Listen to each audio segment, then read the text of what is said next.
ലോണിന്റെ ആപ്പിന്റെ പ്രശ്നമല്ല, അവരെ കൊണ്ടാക്കി വയ്ക്കുകയാണ്. പരിഹരിക്കാന്നുള്ളതേ ഉള്ളൂ. അത് നിസ്സാര ഒരു 12,000 രൂപയുടെ ഒരു വിഷയം മാത്രമേ അതിനകത്തുള്ളൂ. അതുകൊണ്ട് അധ്യാപകർക്ക് പരിഹരിക്കാം. ആ ടീച്ചറിന്റെ പറയുന്നത് ഒരു ദിവസമാണ് കോൾ വന്നത്. അവിടെ ടീച്ചറിന് വേണമെങ്കിൽ അത് പരിഹരിക്കാമായിരുന്നു. ഒരു വീട്ടുകാരെ സംസാരിക്കാൻ പുറത്തും സംസാരിക്കാം.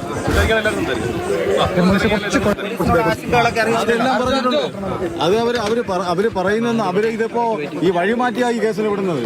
അവര് ഇതിനകത്ത് ഈ ലാസ്റ്റ് സീൻ എന്ന് പറയുന്നതാണ് ഈ കോളേജിലെ റൂമിനകത്ത് വെച്ചാണ് ഈ നിതിൻ രാജിനെ അവിടെ എന്ത് ചെയ്യുന്നത്, ഹരാസ് ചെയ്യുന്നത്. ആ വിഷയവുമായി ബന്ധപ്പെട്ടാണ് അവർ ആത്മഹത്യ ചെയ്യുന്നത്. നമ്മളൊരു കോളേജിനകത്ത് ഒരു അവനെ കൊന്നതാണ് അവനെ. അത് ഞാൻ ചോദിക്കട്ടെ, ഒരു നിസ്സാരമായ തുക, ആ തുക 12,000 രൂപ. എന്താ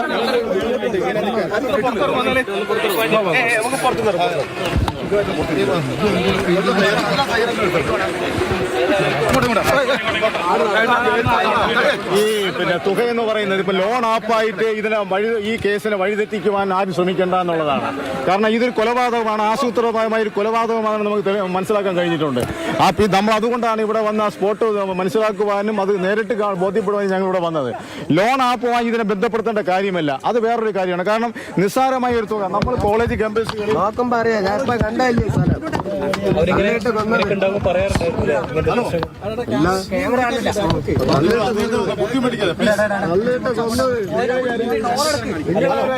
അവൻ ചാടൂ പഠിക്കാൻ വന്ന എന്തിനു ചാടുന്നവൻ തള്ളിയിട്ട് എല്ലാരും കൂടെ കൊന്നതാണ്.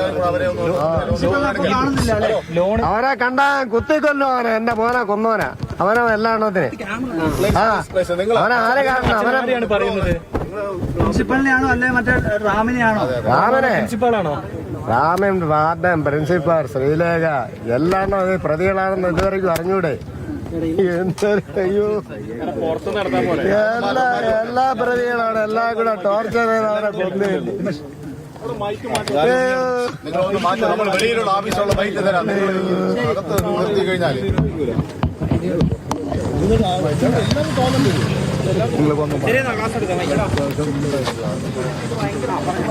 ഭയങ്കര മോശം കേട്ടോ. രണ്ടോ അർജുനെ പരിപാടികളാണ് ഇത്. ഇത്രയും ആൾക്കാർ എടുക്കുന്നില്ലേ?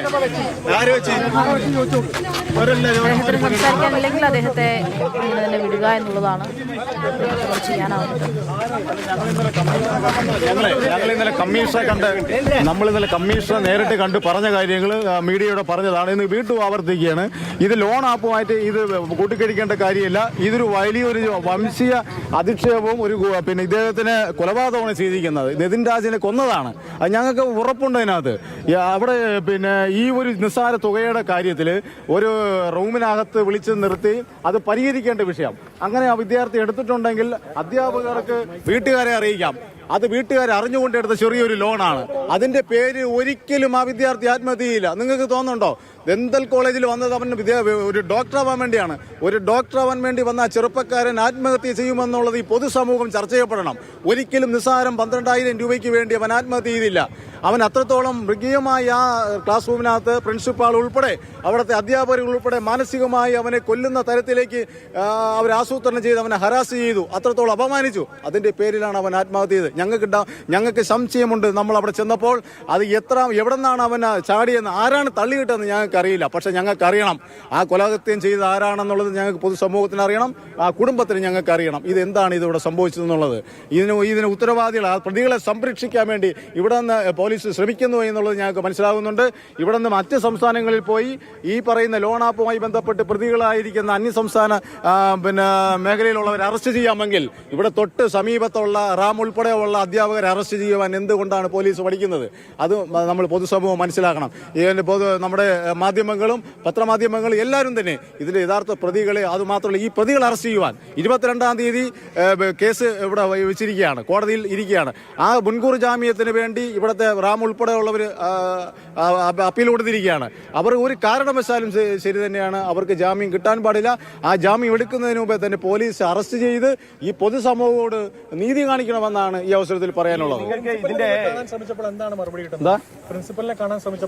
പ്രിൻസിപ്പാൾ കുറ്റാരോപിതമായി നിൽക്കുന്ന ഒരാളാണ്. ഞങ്ങൾ കുടുംബം ആരോപിക്കുന്ന പ്രതിപട്ടികയിലുള്ള ഒരാളാണ്. അദ്ദേഹത്തിനോട് കാണാൻ ഞങ്ങൾക്ക് താല്പര്യമില്ല. മറ്റാരെങ്കിലും മാനേജ്മെന്റിന്റെ ആളുകൾ മാനേജ്മെന്റിന്റെ മറ്റാൾക്കാരെ കാണുന്നുണ്ട്. കാരണം പ്രതിപട്ടികളില്ലാത്ത മാനേജ്മെന്റിന്റെ ആൾക്കാരെ കാണുന്നുണ്ട്. നിതിൻ രാജ് താമസിച്ച റൂം ഇതുവരെ ഈ കേസിൽ പ്രതി ചേർത്തിട്ടില്ല. പ്രതി ചേർക്കാൻ ഞങ്ങൾ ആവശ്യപ്പെട്ടിട്ടുണ്ട്. അദ്ദേഹത്തിന്റെ നേതൃത്വത്തിലാണല്ലോ അവിടെ അതിനകത്തൊരു ഒരു ഹരാസിംഗ്, അവിടുത്തെ ഒരു പീഡനം നടന്നിരിക്കുന്നത്. അപ്പൊ സ്വാഭാവികമായി അദ്ദേഹം മരിക്കുന്നതിന് മുമ്പേ, നിതിൻ രാജ് മരിക്കുന്നതിന് മുമ്പേ അവസാനം ഉണ്ടാവുന്ന വിഷയമെന്ന് പറയുന്നത് ഈ കോളേജ് ക്യാമ്പസിനകത്ത് ആ റൂമിനകത്ത് അധ്യാപകർ ഒരുമിച്ച് അദ്ദേഹത്തെ മാനസികമായി അദ്ദേഹത്തിനെ പീഡിപ്പിക്കുന്ന ഒരു ദൃശ്യമാണ് നമുക്ക് കാണാൻ കഴിഞ്ഞത്. പോസ്റ്റ്മോർട്ടം റിപ്പോർട്ട് കിട്ടിയോ? പോസ്റ്റ്മോർട്ടത്തിൽ അത് അതീവ ഗുരുതരമായിട്ടുള്ള മുറിവ് ഉണ്ടായതിലാണ് മരണകാരണം എന്നാണ് പറയുന്നത്. ആ മുറിവ് എങ്ങനെ ഉണ്ടായി, ഈ ഇത്രയും മുകളിൽ നിന്ന് എവിടെ നിന്ന് ചാടിയെന്നത് ഞങ്ങൾക്ക് വ്യക്തമല്ല. അത് ആ കുടുംബത്തെ ബോധ്യപ്പെടുത്തേണ്ടത് ഇവിടുത്തെ നീതിപാലകരാണ്. ഈ ബോഡിയിൽ എവിടെയെങ്കിലും ഈ മുറിവോ അങ്ങനത്തെ ഇത് ഉണ്ടായിരുന്നോ? ബ്ലഡ് ഒന്നും ഇവിടെ ഉണ്ടായിരുന്നില്ല എന്ന് പറയുന്നു. പക്ഷെ ഞങ്ങൾക്ക് അത് വ്യക്തമായി ഞങ്ങൾ ഇതിന്റെ രേഖകൾ ആവശ്യപ്പെട്ടിട്ടുണ്ട്. അത് ഇന്ന് പോലീസ് ഞങ്ങൾക്ക് തരുമെന്നാണ് ഞങ്ങൾ പ്രതീക്ഷിക്കുന്നത്. അല്ല, നിങ്ങൾ കണ്ടിരുന്നോ ഈ ബോഡിയിൽ എവിടെയെങ്കിലും മുറിവ്, രക്തം പോകുന്ന രീതിയിലുള്ള മുറിവ് ഉണ്ടായിരുന്നോ? ഞങ്ങൾ അറിയാലോ, ഈ പറയുന്ന ഈ ഒരു വലിയൊരു വിഷയം നടക്കുന്ന സമയത്ത് പിതാവും എല്ലാവരും ഞങ്ങൾ മറ്റു ജില്ലയിലാണ്. ഇവിടെ വരുന്നതിനുള്ള സമയമെടുത്തു. അപ്പൊ അവിടെ അത് ഉണ്ടോ ഇല്ലേ എന്നതിനെ കുറിച്ച് ഞങ്ങൾക്ക് അറിയില്ല. മറ്റ് രേഖകൾ പരിശോധിച്ച് ഞങ്ങൾ അതിനെക്കുറിച്ച് ഉറപ്പുവരുത്തേണ്ടതുണ്ട്. അന്വേഷണത്തോട് ഞങ്ങൾ ഈ കാര്യങ്ങളെല്ലാം ഞങ്ങൾ സംസാരിച്ചിട്ടുണ്ട്. ഇത്തരം ഞങ്ങളുടേതായിട്ടുള്ള ആശയങ്ങൾ, നിങ്ങൾ പറഞ്ഞതുപോലുള്ള ആശയങ്ങളെല്ലാം ഞങ്ങൾ അത് പറഞ്ഞിട്ടുണ്ട്. അത് ഞങ്ങളെ ബോധ്യപ്പെടുത്തേണ്ടത് ഇവിടുത്തെ അന്വേഷണ ഉദ്യോഗസ്ഥർ. ഇവിടുത്തെ ചികിത്സാ പിഴവ് അങ്ങനെ ഞങ്ങൾക്കുണ്ട്, അവിടെ ഉണ്ട്. കാരണം എന്ന് പറഞ്ഞാൽ ഇത് 2 മണിക്കൂറോളം ചികിത്സയ്ക്ക് ഇത് സമയമെടുത്തു എന്നുള്ളതാണ് ഞങ്ങൾക്ക് അറിയാൻ കഴിയുന്നത്. അദ്ദേഹത്തിന്റെ നെഗറ്റീവ് ഇവിടെ പറയുന്നത് അദ്ദേഹത്തിന്റെ പേര് ഓ പോസിറ്റീവ് അല്ല. മറ്റൊരു ഗ്രൂപ്പ്. അതെ. അപ്പൊ അതിന് എല്ലാവർക്കും ലഭ്യമാകുന്ന ഒരു ബ്ലഡ് ഗ്രൂപ്പാണ് ഉള്ളത് എന്നാണ് ഞങ്ങൾക്ക് അറിയാൻ കഴിഞ്ഞത്. അപ്പൊ അവിടെ ഉണ്ടായ ചികിത്സാ പിഴവ്, ഞങ്ങൾ എന്താണ് അവിടെ സംഭവിച്ചതിനെ കുറിച്ചുള്ള റെക്കോർഡുകൾ എടുക്കുന്നതിലേക്ക് വേണ്ടി ഞങ്ങൾ അന്വേഷണ ഉദ്യോഗസ്ഥരോട് ആവശ്യപ്പെട്ടിട്ടുണ്ട്. ഇപ്പോഴത്തെ അന്വേഷണത്തിൽ തൃപ്തിയുണ്ടോ?